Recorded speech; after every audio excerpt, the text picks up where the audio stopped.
Salut les petits gnomes et bienvenue dans cette nouvelle vidéo sur ma chaîne. Aujourd'hui, je vais vous parler de quelques livres qui m'ont beaucoup ému et qui m'ont même fait pleurer comme une madeleine. J'espère que cela vous plaira. On commence avec une duologie d'Agnès Martin-Lugan qui m'a beaucoup plu et que j'ai terminée mardi matin. Cette duologie est composée de 2 tomes. Le premier, Les gens heureux lisent et boivent du café, et le deuxième qui s'appelle La vie est facile, ne t'inquiète pas. Dans cette histoire, on suit la vie de Diane, une jeune femme en pleine reconstruction suite à la mort de son mari et de sa fille dans un accident de voiture. Je ne vous apprends rien en vous disant cela, les événements se sont produits avant le début du premier livre. Dans cette histoire, on suit donc sa reconstruction et le souhait qu'elle fait d'aller s'exiler à Mulrani en Irlande. En dépit du souhait de son meilleur ami Félix, qui ne souhaite pas qu'elle s'exile ainsi, mais elle ne lui laisse pas le choix, car elle a besoin de partir ailleurs pour reconstruire sa vie et pour réapprendre à vivre. Il y a plusieurs choses que j'ai appréciées dans cette histoire. D'abord, le style d'écriture. Ce bouquin est un vrai page-turner. Vous ne pouvez plus vous arrêter. Vous avez envie de le lire jusqu'à la fin pour savoir ce qu'il va arriver à Diane, comment les situations vont évoluer entre les personnages. Ce qui m'amène au deuxième point de ce que j'ai apprécié, c'est-à-dire les personnages. Tout d'abord, notre héroïne, Diane, personnage à la fois fragile et fort, avec une grande volonté et une grande persévérance, et qui, malgré les événements tragiques qui la frappent, ne se laisse pas complètement abattre, en tout cas pas tout le temps. Et ça, c'est vraiment très important et ça m'a vraiment plu. Ensuite, on a le deuxième personnage, qui sont donc les personnages masculins de Félix et d'Édouard. Félix, le meilleur ami homosexuel, qui, malgré la douleur de Diane, fait le premier pas pour la sortir de sa dépression. Et Édouard, le bel Irlandais taciturne dont on tombe un petit peu amoureux malgré son côté bourru et qui m'a également beaucoup plu. En tout cas, ce que je peux vous dire, c'est lisez ce bouquin. Il vaut vraiment le coup. Et je ne lis pas beaucoup de littérature contemporaine. Et je peux vous... Contemporaine, oui. Contemporaine. Tu vas y arriver, Marion, c'est pas grave.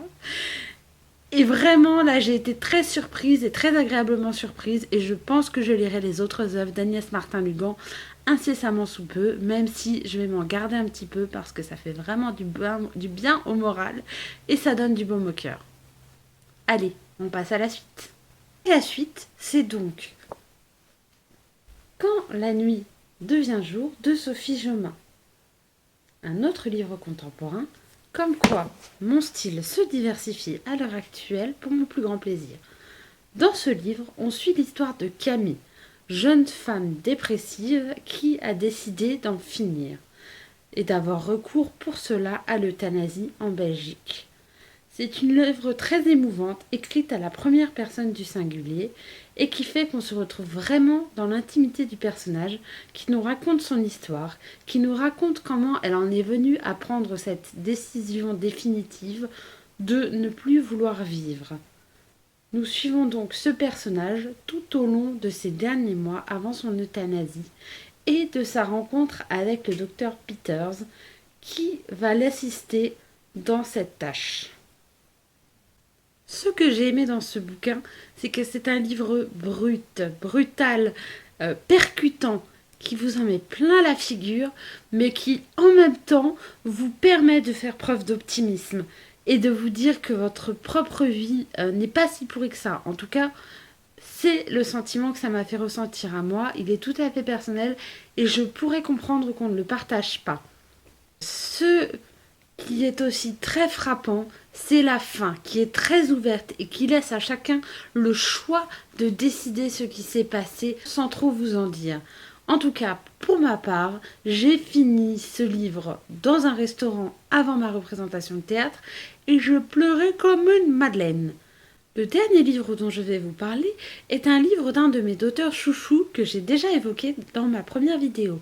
Il s'agit de Vampire en pyjama de Mathias Malzieu. Ce livre, vous en avez probablement déjà entendu parler car il a été très médiatisé au début de l'année 2016. Dans ce livre, Mathias nous raconte la façon dont il a vécu sa maladie, donc l'aplasie médulaire, une maladie qui s'attaque à sa moelle osseuse, et comment il a vécu son hospitalisation, ce qu'il a ressenti.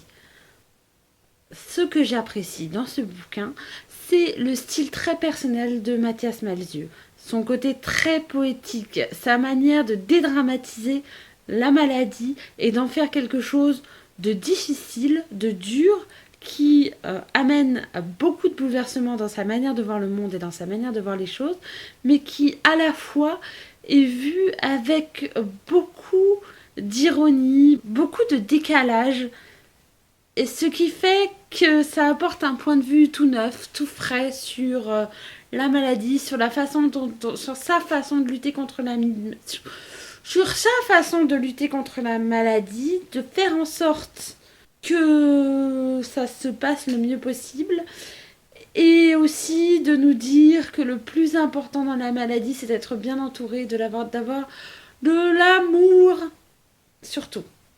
Voilà, voilà les petits choux, je vous embrasse très fort et je vous dis à bientôt pour une nouvelle vidéo.